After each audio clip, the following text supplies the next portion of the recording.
प्रातः ज्योतिर समस्त दर्शक भाई भाई मानू मोर आंतरिक शुभेच्छा एवं अभिनंदन ज्ञापन करे। आपण माने नियमित भाव में आम मानकर ये कार्यक्रम देखुंत से आपण मानू अशेष अशेष धन्यवाद। ईश्वर आपण मानू आशीर्वाद करंतु। तेबे गोटे अनुरोध दयाकरी ये कार्यक्रम आपण निजे देखिबा परे अन्य अन्य आपणकर बंधु मानक मध्य देखिबा पई आपण निमंत्रण जणांतु जेपरि से माने मध्य ईश्वरंकर आशीर्वाद रो अधिकारी हेबाक परिबे। तेबे ए कार्यक्रम संबंध में आपणक मनरे जदि कोनोसी प्रश्न थाए कोनोसी संदेह थाए दयाकरी आमान को जणांतु। एपरिकी आपणकर जदि कोनोसी व्यक्तिगत बा पारिवारिक प्रार्थना अनुरोध थाए ता मध्य आमान को जणांतु। आमे माने आपण मान को निमंते प्रार्थना करूछु एवं करिबो मध्य।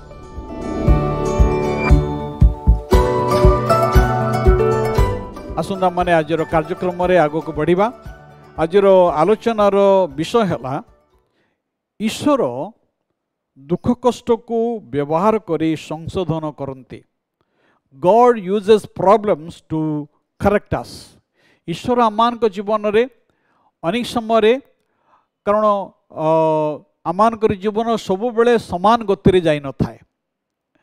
जीवन रे उठाणी गडाणी रही, जीवन उत्थान पतन रही, जीवन रे अनुकूल प्रतिकूल समय रही। तेबे ईश्वर तो आमको प्रेम करती, ईश्वर तो आम विषय जत्नशील कहीं ईश्वर आम जीवन रे दुख कष्ट आणते। भाई भाई माने अनेक समय प्रश्न हुए मनरे जे जड़े लोक तो सचोट जीवन काटुची, धार्मिक जीवन काटुची, विश्वासर जीवन काटुची, तेबे ता जीवन कहीं दुख कष्ट आसे ना। पितामाता भाव में आमे समस्ते जानू भल भाव में जानू आमर पिला मानकु आमने संशोधन करिथाउ। आमान को पिला मानकु आमे श्रृंखला शासन आमने देइथाउ जेपरि समान को जीवन रे उन्नति आसीबो। कारण शासन श्रृंखला संशोधन न थाए तेबे उन्नति करिबा संभव नुहे। आमे जेतले छोट थिलु आमे शासन श्रृंखला मध्य दे जाइछु। कौनसी व्यक्ति नांती जे कि शासन श्रृंखला मध्य दे जाई नांती। आम जो छोट थिलु आमान को बापा माँ अनेक कथा आमान को सिखेले किपरि खाइबको हबो, किपरि कथा कहिबको हबो, किपरि चालिबको हबो, किपरि गाधोइबको हबो, किपरि पाठशाठ लिखिबको पड़िबो। आमे समस्त शिक्षा लाभ करिछु। एपरिकी परिवार मध्य किपरि आचरण करिबको हबो ताहा मध्य आमान को सिखा जाइछि। कारण ताहा मानकर से परिवार संस्कार बोली मने हुए। जदि जड़े लोक उत्तम व्यवहार करे आउ आमे ताको किसी जड़े संस्कारी व्यक्ति ता परिवार भल संस्कार से पाइछि। जो पितामाता माने सेमानकर पिला मानकु श्रृंखला एवं शासन मध्य रखते नहीं, सेमाने आपना पिला मानकु प्रेम करते नहीं। अनेक विषय जहाँ से आमान को जीवन काढ़ी नियंते जेपरि आमने कौन करिवो ना तांकर शासन एवं श्रृंखला मध्य रहिबो। आउ आमान को से शासन श्रृंखला दुख कष्ट मध्य बांधि रखिबा निमंते नुहे, मात्र से आम मान को प्रेम करते। भाई भाई माने आज मु आपण मन के कथा कहिबा पई चाहे आमानकर ईश्वर प्रेममय ईश्वर जे आपण को एवं मते प्रेम करते। आपण को पई एवं मो पई तांकर महत् योजना अछि। आमानक जीवन अनेक घटना एवं दुर्घटना घटी थाए जार हुए तो कौन सी युक्तियुक्त कारण माने खोजी पाई न थाउ। आमे कहि थाउ काहे कि ता हैला, काहे कि घटना मो जीवन रे घटिला। हुए तो तार कारण खोजा आम बहुत चेष्टा करिथाउ, मात्र आम जीवन प्रतिटी परिस्थिति उपरे ताहांकर नियंत्रण अछि। सी आमान को अनेक समय विभिन्न प्रकार विषय मध्य दे कढ़े नियंती, आमान को जीवन को सुरक्षित करती, आमान को जीवन को सुरक्षित करती। थरे जने व्यक्ति पचारिले गोटे बणिया को पचारिले गोटे रूपा परिष्कृत बोली आपण किपरि जानते। से बणियाटी कहले मु रूपा को अग्नि रे पोड़े आउ जेतले पोड़े निश्चित भाव में रूपा को कष्ट होथिबो।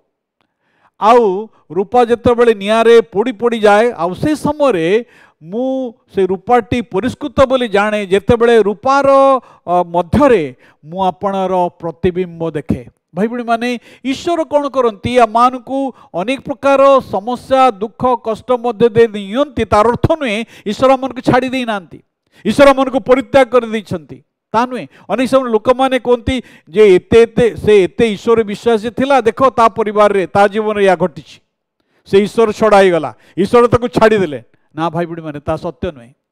ईश्वर आम जीवन रे संशोधन आणती, ईश्वर आम जीवन रे आम को से परिष्कार करती।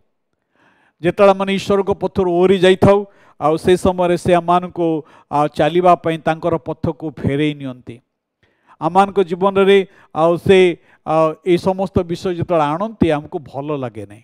शासन श्रृंखला संशोधन क्या भल लगे नहीं, किंतु ईश्वर चाहती आमे आम पथ विषय विवेचना करूँ एवं तांको निकट को फेरी आसु, तांकर शासन एवं श्रृंखला मध्य रहू। तांकर शासन श्रृंखला या प्रमाण करे जे से आपण तांकर परिवार लोक अटंती, आपण तांको परिवार भुक्त होइचंती। कारण ईश्वर आपणा संतान मानू आ कौन करती ना शासन करती। जदि आपणकर ईश्वरंकर शासन मध्य नहांती तेबे आपण ईश्वरंकर परिवार भुक्त नुहंती। से आमानकर मंगल निमंते आमान को शास्ति दियंती, कारण से चाहती से जेपरी पवित्र आमे माने से परी पवित्र हो। संशोधन करिबा बा संशोधित हेबा या केबे मध्य कौतुक बा थटा मजार विषय नुहे। शासन श्रृंखला सर्वदा जंत्रणापूर्ण अटे। से एवरी पुस्तक तार 12 अध्याय 10 पद लिखा अछि, कारण सेमानक जेपरी बीत बोध हला तदनुसारे सेमाने अल्प दिन निमंते आम को शासन कले, किंतु आमे माने जेपरी ताहांक पवित्रतार सहभागी हो एथिपाई से आम मानक मंगल निमंते शासन करती। आमानक पितामाता को जेपरी उचित मन कले सेपरी आमान को शासन श्रृंखला मध्य आनिले, डिसिप्लिन मध्य आनिले जहाँ आमानक पई कष्टदायक थिला, किंतु जेतेबेले आमाने से समस्त मध्य दे जाऊ आमानकर मंगल निमंते। भाई भणी माने ईश्वर आमान को प्रेम करती, आमान को चाहती आमे तांकर शासन श्रृंखला मध्य दे रहू। कारण अनेक दुख कष्ट मध्य दे ईश्वर आमान को परिष्कार करती, आमान को जीवन समस्त अपगुण गुड़िक दूर करती, जेपरी आमाने ख्रीष्टंक परी देखा जीवो। प्रभु आमान को साहाय्य करंतु। आसंता माने प्रार्थना करिबा। प्रभु तुम पवित्र वाक्य निमंते तुमको धन्यवाद दूछु। प्रभु आमान को जीवन रे जेते जा आसेले मध्य जेपरी आमे तुम उपरे भरोसा रे स्थिर रहिबो। हाँ प्रभु तुम उत्तम परमेश्वर, तुम उत्तमतार निर्भर करी जगत रे तुम निमंते बंचिबो। आम प्रत्येक को तुम्हें दया कर। यही प्रार्थना जीशुंकर प्रिय नाम रे उत्सर्ग करुअछु, आमेन। एतले पिता परमेश्वरंकर असीम प्रेम, प्रभु ख्रीष्टंकर अनुग्रह, पवित्र धर्मात्मा परमेश्वरंकर चिरंदन शांति शक्ति एवं सुमधुर सहभागिता और चेतना आम मानकर सहित ख्रीष्ट प्रत्येक विश्वासी भाई भाई मान सहित यही समय ठूर ख्रीष्ट जीशुंकर द्वितीय आगमन पर्यंत सदाकाल संगे संगे रही मंगल एवं उपकार करंतु, आमेन। समस्त नमस्कार। ईश्वर आपण मान आशीर्वाद करंतु।